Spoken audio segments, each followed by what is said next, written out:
Efenu shalom alaihim. Efenu shalom. 3 ya. Efenu shalom alaihim. Efenu shalom alaihim. Efenu shalom alaihim. Efenu shalom shalom shalom alaihim. Coba kita kompak. Tangannya begini. Ya tidak memang harus begini, cuma biar kompak kita ya. Itu bahasa Indonesianya, ku bawa damai bagimu. Ya. 3 ya. Efenu shalom alaihim. Efenu shalom alaihim. Efenu shalom alaihim. Efenu shalom shalom shalom alaihim. Efenu shalom alaihim.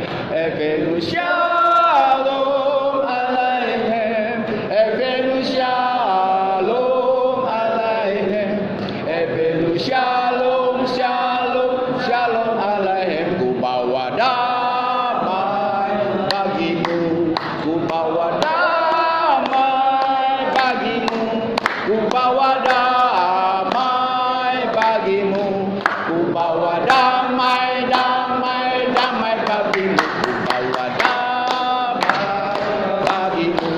Ku bawa damai bagimu. Ku bawa damai bagimu.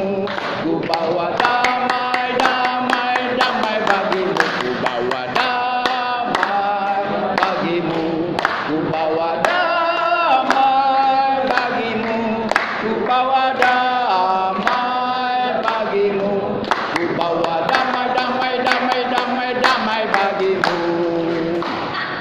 Luar biasa. Memang banyak sebetulnya lagu-lagu Israel berbahasa Ibrani yang tidak banyak dinyanyikan di gereja-gereja. Di Katolik beberapa sering saya dengar itu. Ya. Di Protestan hampir tidak ada. Di Karismatik apalagi. Di Advent banyak. Adventis. Nah, jadi sebetulnya itu hanya bahasa. Ya, tapi kita rindu bahasa yang dipakai dulu Yesus, bahasa Ibrani. Dia orang Ibrani loh. Sebagai manusia dia orang Ibrani. Ya, dia keturunan daripada Yahudi. Ya, Israel. Ya, Israel yang melahirkan Yahudi. Ya, bapa segala orang yang percaya itu Abraham, ya. Tetapi kalau umat pilihan Tuhan itu namanya Israel, ya. Ya, ke-12 suku Israel itulah yang melahirkan bangsa Yahudi. Bangsa Yahudi memiliki banyak agama. Jangan salah kita ya.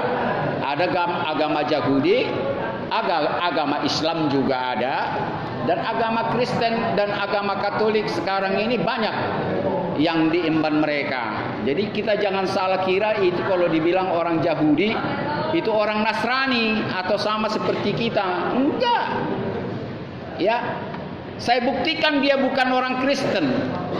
Justru mereka lah yang menangkap Yesus dan menyalibkan dia. Sudah? Orang Yahudi yang tidak percaya bahwa Yesus itu adalah jelmaan daripada El Sebaot, pencipta langit dan bumi. Padahal nanti saudara baca, saya paling suka baca Yesaya 53. Enak sekali membaca itu. Ya, di situ dijelaskan sebelum dia lahir sudah dinubuatkan daripada para nabi. Bayangkan mereka setiap hari Sabat membaca Yesaya 53 khususnya. Setiap saat, padahal begitu dia datang, dia nggak percaya bahwa yang datang itulah yang dinanti-nantikan. Aneh bin ajaib, bodoh, keterlaluan bodohnya. Itu dibaca setiap Sabat. Dia akan datang, dia juru selamat, dia akan jadi raja damai. Karena manusia tidak bisa hidup dalam hukum Taurat bolak-balik, saya katakan. Anda ngintip orang mati dicongkel matamu kawan. mencuri tanganmu dipotong, berzina Anda dirajam. Bolak-balik khutbah saya ini. Jadi jangan percaya saudara bisa selamat dengan hukum Taurat, hukum Musa. Tidak bisa. Jangan percaya saudara bisa selamat hanya beribadah seperti ini. Omong kosong. Tak ada yang sempurna. Termasuk saya juga. Sebagai hamba Tuhan saya belum sempurna. Percayalah. Saya tidak usah kasih tahu borok-borok saya. Ya, ada waktunya saya kasih tahu borok-borok saya sebelum saya pengkhotbah. Dan kalaupun saya sebagai hamba Tuhan belum sempurna, masih ada lonjongnya, saya tahu kok. Pendeta apapun itu masih ada godaan-godaan syaitan. Siapa bilang tidak ada? Terkadang kita jatuh loh. Tapi habis waktu, khotbah saya jadi hambar. Apa yang saudara lakukan, saya sudah pernah lakukan. Sudah. Cuma saya nggak pernah di penjara. Terlalu lama khutbah saya ada di YouTube saya. Siapa saya ini? Namun Tuhan menangkap saya. Tuhan tangkap saya seperti Paulus. Saulus dulu bukan maunya bertobat, tapi Tuhan tangkap dia. Ya. Tuhan juga menangkap saya kelas 2 SMA. Bolak-balik saya katakan ini. Saya takut kalau saudara sudah sering dengar khutbah saya, saudara tidak bertobat, marah Tuhan itu. Lebih bagus saudara jangan pernah dengar khutbah saya. Karena resikonya kalau saudara membangkang, keras kepala, menolak, apalagi mentertawakan atau menghujat, lebih bagus jangan dengar. Karena apa? Saya sudah katakan, cara Tuhan menangkap orang, dia tangkap atau kita datang. Kalau kita datang, impossible, bahasa Batak itu. Tidak mungkin manusia bisa datang sama Tuhan pencipta langit dan bumi. Tidak mungkin debu tanah bisa datang kepada sang pencipta langit dan bumi. Saudara dan saya adalah debu tanah. Tapi Tuhan punya rencana yang baik sama debu tanah yang bergerak-gerak ini. Kembali jadi tanahnya kita ini. Gundulmu dan gundulku, mana yang berjambang berjenggot, tatomu semua jadi tanah semuanya itu. Alis matamu yang kau pakai di sini kau tanam jadi tanahnya semuanya itu. Kemegahan semua kembali jadi tanah. Bolak-balik kita baca Injil maupun Taurat, kita ini ibarat bunga yang sekedar hanya sekejap dia memberi keindahan, tiba-tiba dia layu. Sedih memang. Kita lihat bunga, katakanlah bunga rose ya, cantik sekali. Terkadang saya bayangkan anak-anak pasti menangis, kok layu dia tiba-tiba. Saya yakin walaupun saya tidak pernah lihat anak-anak, kalau dilihat layu bunga itu pasti dia nangis. Kenapa layu? Dia nggak ngerti. Atau terkadang binatang peliharaannya yang dia cintai setiap hari, setiap saat, tiba-tiba mati. Saya yakin banyak anak-anak, bahkan orang dewasa, bahkan yang sudah percaya bahwa segala sesuatu Tuhan ciptakan masih mendewakan binatang. Dibuat seperti manusia, dibikin salibnya, ada kuburannya dan sebagainya. Padahal binatang tidak punya roh. Binatang tidak punya roh. Buat apa dibikin kuburan binatang? Dia kuburlah dia seperti itu saja. Tidak usah pakai tanda salib lagi. Disamakan dengan anak-anaknya semuanya. Itulah saking senangnya kita kepada ciptaan yang maha kuasa itu. Tetapi jangan salah. Dia bahasa Ibraninya Adonai Kanna, ingat itu. Adonai Kanna artinya Tuhan Maha Cemburu. Tuhan itu Maha Cemburu. Jadi kalau saudara melebihi cintamu kepada dirimu sama anakmu atau Tuhanmu, lebih mencintai binatang atau tumbuh-tumbuhan atau alam semesta, dia marah total kepadamu. Harus kita lebih mencintai dia, baru sesama manusia. Maka itu banyak orang sesat, kawin sama patung, kawin sama lukisan, kawin sama binatang. Jangankan kawin sama sesama jenis, ini sudah salah semuanya. Saking cintanya dia kepada makhluk ciptaan yang maha kuasa, padahal dia sudah memberikan kita berpasang-pasangan. Sebelum saya berdoa, kita nyanyikan lagu tadi dengan gegap gempita. Kita jangan kalah di pompes dinyanyikan ini. Ya, pemuka agama Islam juga menyanyikan ini, bukan 1-2 orang. Ini sebetulnya lagu mempersatukan kebinekaan tunggal bangsa Indonesia ini. Saya suka yang tidak beragama Kristen juga menyanyikan. Termasuk orang Kristen juga tidak segan-segan mengatakan Assalamualaikum warahmatullahi wabarakatuh. Itu bukan hanya milik orang Islam, siapa bilang? Bahasa itu pun bukan bahasa Arab itu. Tidak bahasa Arab itu. Ini milik semua bangsa, tetapi ada bangsa Indonesia yang tidak cinta dengan perdamaian. Disesatkanlah ajaran Islam, disesatkanlah ajaran Kristen, sehingga Indonesia ini tidak aman. Mau cari bukti, buka YouTube. Jadi bukan omongan saya, kenyataan di Indonesia ini sudah buka-bukaan untuk perdamaian. Itu maksud saya, bukan untuk permusuhan, untuk kita berdamai. Padahal kita sering baca itu Mazmur, itu Zabur itu. Itu Zabur di Al-Qur'an. Cuma bedanya di Alkitab, di Injil tidak menyinggung Al-Quran. Karena ini jauh tahun sudah ada sebelum Al-Quran. Tetapi di Al-Quran ada berita Injil. Jadi tidak usah, oh kami duluan, maka kami yang benar, tidak usah seperti itu. Mari kita cari persamaan.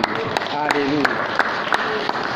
Jadi makanya saya pun tidak mau, secara Kristiani pun saya tidak mau dengan sekte-sekte, apalagi berbicara mendiskreditkan agama. Saya paling tidak mau saya itu. Mungkin saya duluan berdosa kalau saya rendahkan agama yang lain. Tidak mau saya menghormati semuanya itu. Amin. Sebelum kita berdoa, sekali lagi dengan gegap gempita, dengan sukaria ya, bahwa kita khususnya ini hari Minggu, umat Kristiani seluruh dunia ini membuat ibadah akbar. Akbar pun itu bukan hanya bahasa Muslim, jangan salah kita. Akbar artinya besar. Allahu Akbar, Tuhan yang maha besar. Bahasa Ibraninya El Shaddai, yang maha kuasa, El Shaddai.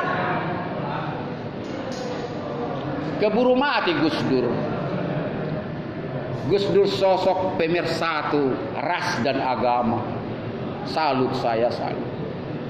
Ingat pernah dikatakan, kenapa kalian Nasrani tidak pernah mau pidato bilang haleluya?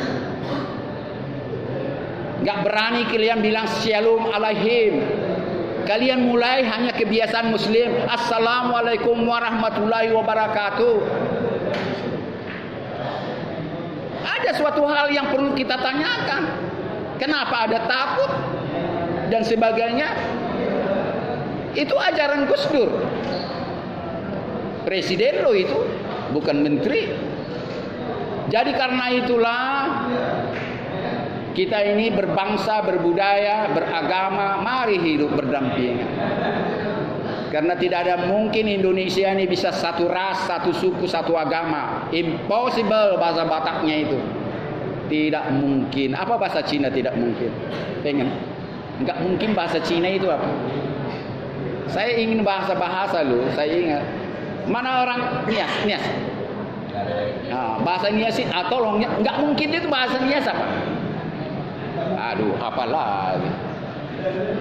Bahasa Nias tidak mungkin itu apa bahasa Niasnya? Yang kuat lah. Enggak tahu juga. Jadi karena itu saudaraku, ini luar biasa Polda Sumatera Utara. Saya sudah jalani beberapa Polda, apalagi Polres. Ini sangat terbuka. Saya salut Polda Sumatera Utara. Ya. Berbuka beribadah seperti ini. Ya. Dan satu, kita beribadah bukan menonjolkan diri dan sebagainya. Jangan seolah-olah dilihat yang di luar agama Kristen inilah Kristen. Saudara berdosa. Jangan saudara tunjukkan saudara beragama, beribadah seperti ini. Beribadah bukan untuk ditayang-tayang. Beribadah bukan untuk pamer. Itu orang Farisi. Sengaja dia di tengah jalan, sengaja dia beribadah dilihat orang. Kalau sembunyi-sembunyi dia tidak mau beribadah. Mumpung saya ingat orang Farisi. Bible mengatakan kalau engkau imanmu, ibadahmu tidak lebih dari orang Farisi, tidak ke surga kawan. Imanmu, bayangkan. Orang Farisi taat itu soal waktu dan taat. Tidak pernah telat itu. Itulah orang Farisi. Tetapi kalau engkau tidak melebihi cara mereka beribadah yang benar dan iman orang Farisi, engkau tidak layak. Menjadi orang Farisi aja susah kita. Susah kan? Susah atau susah? Susah kan? Menjadi orang Farisi. Padahal Tuhan tidak suka itu. Oke, sebelum berdoa kita nyanyi 3 iya. Evenus shalom alaihi. Evenus shalom alaihi. Evenus shalom alaihi. Evenus shalom shalom shalom alaihi. Ku bawa damai bagimu. Ku bawa damai bagimu. Ku bawa damai bagimu. Ku bawa damai bagimu. Kita berdoa. Terima kasih damai yang tidak pernah putus-putusnya hanya dimiliki oleh pencipta langit dan bumi El Sebaot. Damai dunia ini hanya sekejap dan sementara. Damai yang sempurna hanya daripadamu Bapa di surga. Bagai sungai yang mengalir yang tidak pernah kering. Kami sering menyanyikan itu. Tuhan, janganlah kiranya kami hanya mengingat kasih setiamu semata. Janganlah kami mengingat perbuatanmu yang ajaib kepada bangsa Israel dan kepada kami. Yang sudah engkau tuntun keluar dari tanah Mesir. Dan engkau sudah menuntun kami keluar dari perbuatan jahat. Menjadi hari-hari yang baik sekarang ini. Hanya Tuhan sajalah yang melihat pertobatan kami. Hanya Tuhan sajalah yang mengetahui kerinduan kami di penjara ini Tuhan. Jika kami masih mengeraskan kepala Tuhan, belum menerima kebenaran sabdamu, firmanmu, daparmu yang hidup itu, Tuhan kasihilah kami. Kami tidak sanggup bertemu dengan Engkau, mencari Engkau. Hanya Tuhanlah yang datang kepada kami. Hanya Tuhanlah yang melawat kami sehingga kami boleh bertemu dengan Engkau. Lewat firman-Mu, lewat ibadah-Mu, lewat merenungkan sabdamu, daparmu itu Tuhan kami percaya. Engkau bisa bertemu dengan kami dan memanggil kami keluar dari kegelapan itu. Ibadah ini kami tahu Tuhan, masih banyak roh-roh yang mengganggu. Ada roh-roh yang sesat. Ada roh-roh yang cemburu. Ada roh-roh yang tidak suka namamu dipermuliakan. Tuhan kasihani mereka. Biarlah roh-roh ini jauh daripada kami, dari hati dan pikiran kami, jiwa dan batin kami. Biarlah Roh Kudus, roh yang menyelamatkan, beserta dengan roh kami, jiwa dan batin kami, sama-sama beribadah di sini.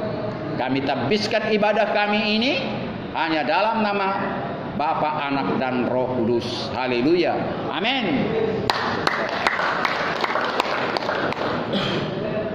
Saya tidak banyak waktu karena sebentar saya mau ke apa sana yang ada Kota Batu. Lewat Kisaran sana, apa namanya itu? Labuan Batu apa? Lewat bukan.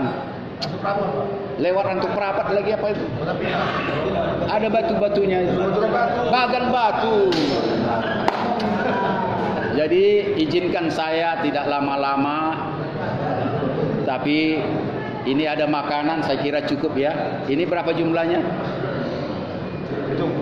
Ya, udah cukup lah. Artinya ya sekedar aja. Terkadang saya terbuka hati saya untuk memberikan itu. Ya saya tahu saudara-saudara di rumah banyak makanan, tapi ini bukan rumahmu kawan. Ini rumah negara.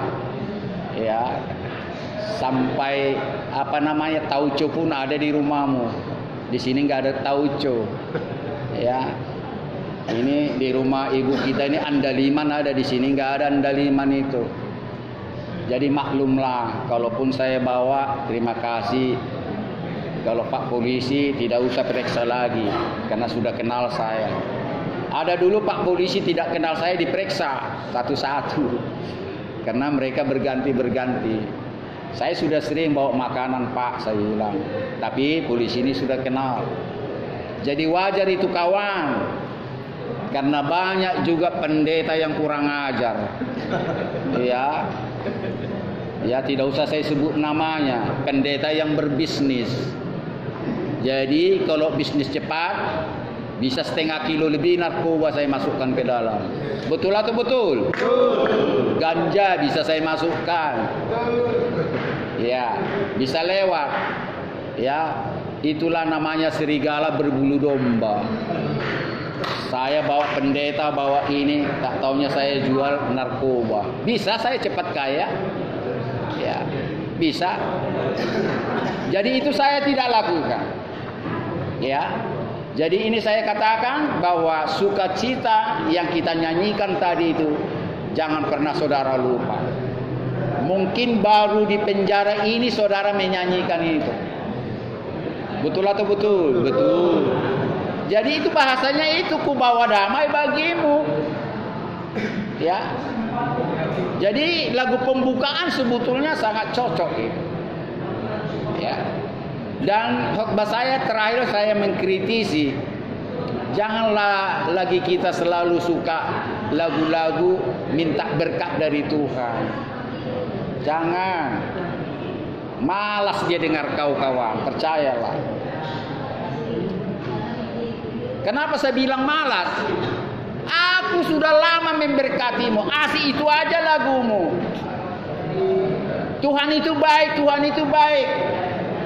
Kasih setianya tidak luntur, itu aja lagumu. Tapi tidak pernah engkau mengatakan terima kasih Tuhan. Mampukan aku seperti engkau, mampukan aku jadi berkat sama orang lain. Saudara pernah menyanyikan itu? Asik minta berkat terus sampai nenek-nenek, kakek-kakek. Tapi tidak mau berdoa dan tidak mau menyanyi. Jadikan aku berkat sama orang lain. Ya sadar ya. Kesempatan mungkin tidak 2 kali. Kesempatan mungkin hanya sekali saudara di sini. Pergunakan itu. Saya khotbah saya di sini-sini aja. Bukan saya tidak bisa berteologi ya. Buka sini, buka sana, buka sini, habis waktu. Tidak lengket itu sama kawan. Ngomong kosong gitu. Menyedarkanmu, tidak usah kita buka-buka di sini. Habis waktu. Yang pasti apa di sini? Hati-hati kalau engkau sudah menerima pengajaran. bolak-balik saya bilang kan, 3 alasan Yesus sudah 2023 tahun nggak datang-datang juga. Tahun 2000 sudah banyak orang naik ke gunung. Udah datang nanti air bah, Yesus mau datang kata. Di tanah Batak juga begitu. Ada masakan Batak itu itak gurgur. Nah, mana orang Toba ini? Coba itak gurgur kan? Mereka sudah masak itu makanan terakhir, bayangkan. Tahun 2000 Yesus katanya mau datang. Dimakanlah itu. Ada yang naik ke gunung lagi. Bayang, ada yang sudah menjualnya semua dan apa semuanya.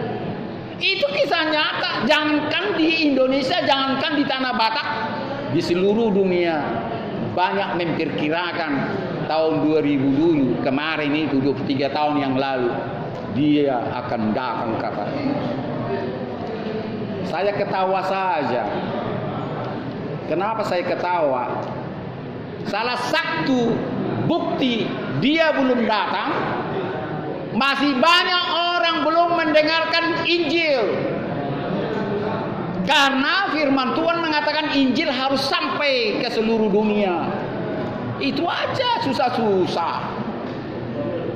Itu ada 3 bukti. Jadi terlalu bodoh, terlalu pintar pendeta-pendetanya itu mengartikan ini. Maka itu sekarang dicetak secara gratis. Ini Bible ini biar cepat. Dicetak secara gratis. Kalau dijual ini sebetulnya mahal. Itu kertasnya bukan murah, itu kertas seperti uang ini. Kertas khusus itu. Makanya hati-hati kawan. Saudara dikasih Alkitab, di sini saya nggak pakai Alkitab Bible. Jangan anggap enteng karena gratis. Ada banyak daerah belum pernah memegang ini, rindu. Ada banyak umat pengen punya Bible ini. Apa itu isinya? Jadi tidak usah jauh-jauh menyedarkanmu kawan tentang pertobatan. Anda hargai nggak yang dikasih ini? Seharusnya saudara ini jadi oleh-oleh seumur hidup saya dapat. Saudara simpan baik-baik. Saudara tulis namamu di situ. Ini saya dapat di penjara Polda Sumatera Utara. Saya mau megang ini sampai mati saya. Kan begitu. Itu namanya saudara menghargai Tuhan itu, mengasihi Dia. Bukan karena ini gratis. Oh nanti saya masuk lagi dapat lagi. Masuk saya lagi dapat lagi. Memang dapat. Mau 12 kali saudara masuk sini, 12 kali bisa dikasih gratis. Mau 100 kali masuk sini, 100 kali saya kasih.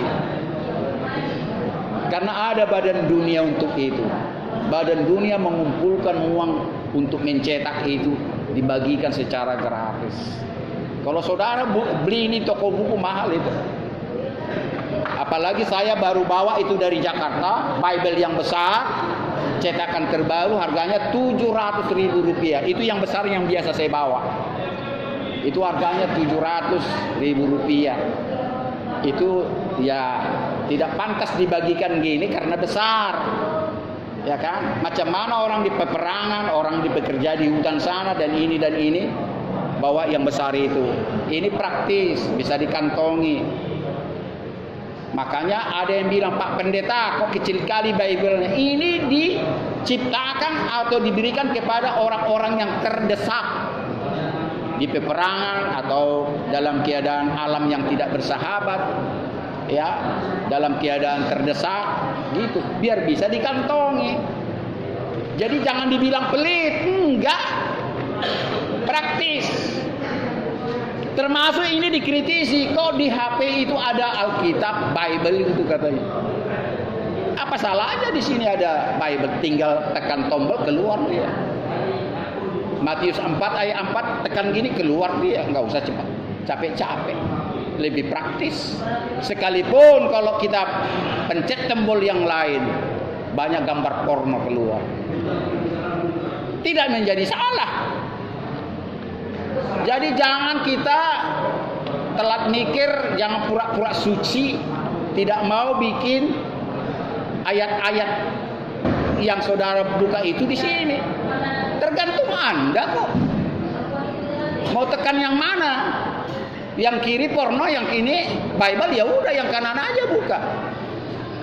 Jadi jangan salahkan kemajuan zaman, karena kemajuan zaman ini juga tidak lepas daripada kekuasaan. Amin. Satu hal saya tambahkan sebelum kita masuk lebih lanjut. Saudara pernah dengar enggak bahwa kedatangannya nanti semua mata melihat? Sudah pernah dengar ya? Semua mata melihat. Anda yakin enggak itu? Enggak, secara rasio lah dulu. Coba buktikan. Ada banyak orang yakin katanya, tapi enggak masuk logika. Karena iman juga bisa dilogikakan, bisa dipikirkan gitu. Enggak, kalau yakin coba logikamu dulu menjawab. Bisa enggak? Semua belahan dunia ini akan melihat kedatangannya. Ya persoalannya kalau Anda di penjara, atau Anda sudah buta, atau Anda apalagi tertidur, ya itu lain hal. Karena enggak semua jam tidur sama kan gitu. Ya. Itu terlepaslah itu kan begitu, atau saudara lagi operasi dan sebagainya, atau saudara lagi merampok dan mencuri. Tapi yakinkah perkataan Bible semua mata akan melihat? Coba logika kita. Apa itu? Ini buktinya nanti. Komputerisasi. Jadi jangan bilang ini karya iblis komputer. Siapa bilang karya iblis ini? Iblis tidak berkarya itu. Kan ada. Lebih bagus manusia berkarya daripada iblis. Komputer inilah sudah dipersiapkan nantinya. Makanya siang dan malam 24 jam tidak ada bedanya. Bisa satelit nanti mengirim kedatangan dia. Di belahan mana nanti bisalah kita lihat dari satelit. Itulah secara rasio. Karena waktu dia naik, setelah dia bangkit dari orang mati, dia naik perlahan-lahan dari Yerusalem. Ada orang mata banyak melihat begini ke atas. Datanglah malaikat. Mengapa kalian lihat ke atas? Kenapa kalian heran? Bukankah dia sudah dinubuatkan akan naik ke surga, akan kembali ke surga? Namun dia akan datang dengan cara yang sama. Dia akan datang kelak dengan cara yang sama. Saudara pernah baca enggak itu? Buka di Injil sudah ada itu. Buka di Kisah Para Rasul ada itu. Jadi itulah makanya saya kasih tahu secara logikanya juga kenapa bisa manusia melihat dengan komputer. Komputer